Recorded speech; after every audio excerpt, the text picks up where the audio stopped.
The most popular girl in the 8th grade was a curly-haired brunette named Hallie. She was very cute and outgoing and loved to flirt. She was the captain of the cheerleaders, but she could also play. None of the boys would challenge her in tennis, and she had once beaten Brian in both the 100-meter freestyle and the 50-meter breaststroke. Since her interests centered around athletics, Theo was on her B list, maybe even C. But because her dog had a temper, Theo was about to move up. The dog was a schnauzer that frequently became irritated when left home alone throughout the day.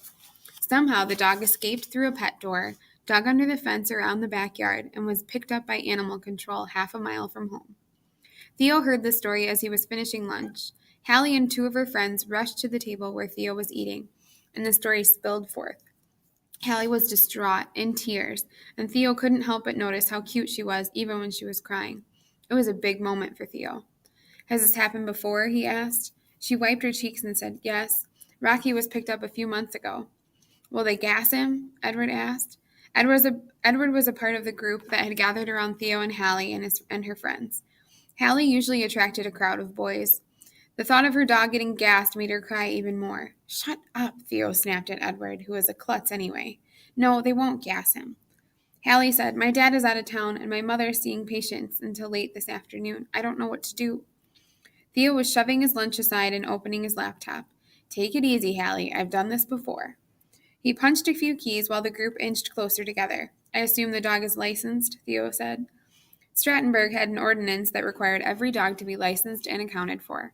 Strays were picked up and kept at the pound for 30 days. If no one adopted a stray after 30 days, then the poor dog was put to sleep, or gassed, as Edward so crudely put it. But they didn't really use gas. Hallie's family was more affluent than most. Her father ran a company, and her mother was a busy doctor. Of course their dog would be properly licensed. "Yes," she said, "in my dad's name." "And that is?" Theo asked, tapping keys.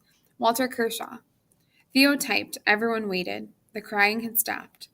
"Okay," Theo said as he pecked away and studied the screen. "I'm just checking the animal control intake log." More pecking. "And here it is. Rocky was taken into the pound at 9:30 this morning. He's charged with violating the leash law, his second offense this year. The fine will be $20 plus 8 more for boarding. The third offense will get him 10 days in the slammer and a fine of $100. "When can I get him?" Hallie asked. "Animal court is held from 4 until 6 each afternoon, 4 days a week, closed on Monday. Can you be in court this afternoon?" "I guess, but don't I need my parents?" "Nope, I'll be there. I've done it before." "Doesn't she need a real lawyer?" Edward asked. "No, not in animal court. Even a moron like you could get through it." "What about the money?" Hallie asked. "I can't charge. I don't have my license yet." "Not you, Theo. The money for the fine." "Oh, that. Here's the plan. I'll file a notice of retrieval online. This means that Rocky is basically pleading guilty to a leash law violation, which is just a minor offense, and that you, as one of the owners, will pay a fine and retrieve him from the pound.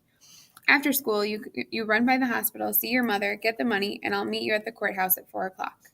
"Thanks, Theo. Will Rocky be there?" "No, Rocky stays at the pound. You and your mother can pick him up later." "Why can't I get him in court?" she asked. Theo was often amazed at the ridiculous questions his friends asked. Animal court was the lowest of all courts. Its nickname was Kitty Court, and it was treated like an unwanted stepchild by the judicial system. The judge was a lawyer who'd been kicked out of every firm in town.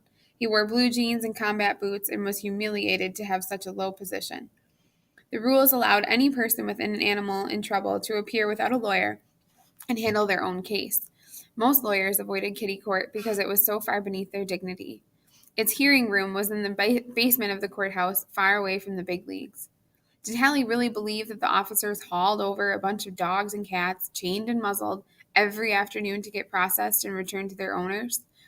Criminal defendants were brought from jail and kept in the holding pen, where they waited for their turn in front of a judge, but not dogs and cats. A sarcastic reply almost escaped Theo's lips, but instead he smiled at Hallie, even cuter now, and said, "Sorry, Hallie, but it doesn't work that way. You'll have Rocky at home tonight, safe and sound." "Thanks, Theo. You're the best." On a normal day, those words would have rattled around Theo's ears for hours, but this was not a normal day. He was too preoccupied with the trial of Pete Duffy.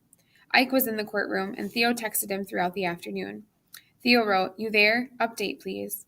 Ike responds, "Yep, balcony, big crowd. State rested at 2 p.m. Nice job raising doubt with divorce talk and old golfing buddies." "Enough proof?" No way. This guy's walking. Unless you got a plan? Still working on it. You coming to court? Maybe. What's happening? First witness for defense, business partner of Duffy. Boring. Gotta run. Chemistry. Later. I want an A in chemistry, okay? No problem. Though animal court got little respect among the lawyers of Strattonburg, it was seldom dull. The case involved a boa constrictor named Herman, and evidently Herman had a knack for escaping. His adventures would not have been a problem if his owner had lived out in the country in a more rural setting. However, the owner, a punkish-looking 30-year-old with tattoos crawling up his neck, lived in a crowded apartment building in a lesser part of town. A neighbor had been horrified to find Herman stretched across his kitchen floor early one morning as he was about to fix a bowl of oatmeal. The neighbor was furious. Herman's owner was indignant. Things were tense. Theo and Hallie sat in folding chairs, the only spectators in the tiny courtroom. The library at Boone and Boone was bigger and far nicer. Herman was on display. He was in a large wire cage, perched on the corner of a bench not far from Judge Yeck, who eyed him carefully. The only other official in court was an elderly clerk who'd been here for years and was known to be the grouchiest old bag in the entire building. She wanted no part of Herman. She had retreated to a far corner and still looked frightened. How would you like it, Judge? The neighbor said. Living in the same building with that creature, never knowing if it might come slithering across your bed while you're asleep? He's harmless, the owner said. He doesn't bite. Harmless? What about a heart attack? It's not right, Judge. You gotta protect us. He doesn't look harmless, Judge Yeck said, and everyone looked at Herman, who was tangled around a fake tree limb inside the cage, motionless, apparently asleep, unimpressed by the gravity of the proceedings. Isn't he rather large for a red-tailed boa? Judge Yeck said, as if he'd seen his share of boa constrictors.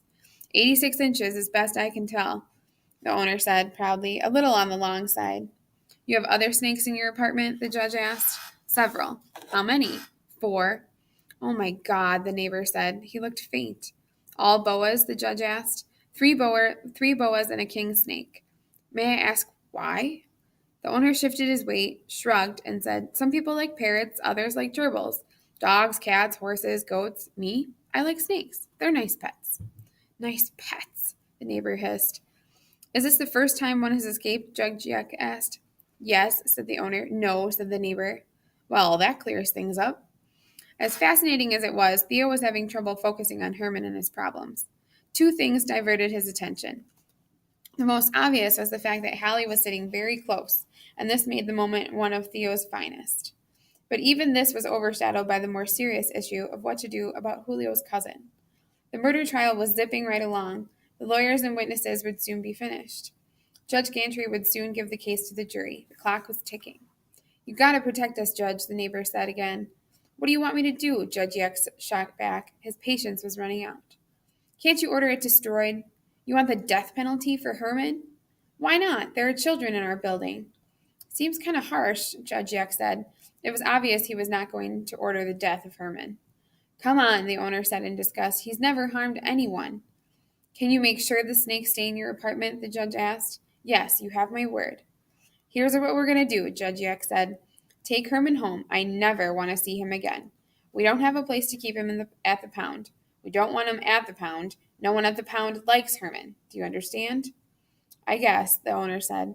If Herman escapes again, or if your snakes are caught outside your apartment, then I have no choice but to order them destroyed. All of them. Clear enough?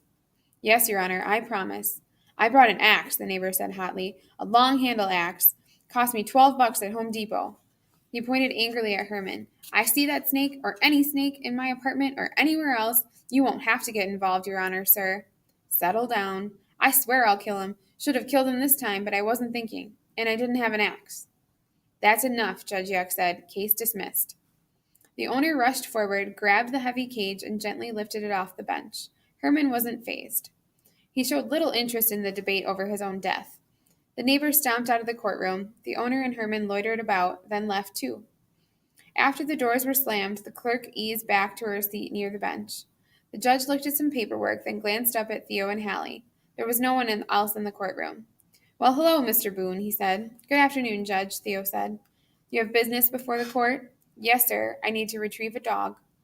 The judge picked up a sheet of paper, his docket. Rocky, he asked. Yes, sir. Very well, you may come forward. Theo and Hallie walked through the small swinging gate to the only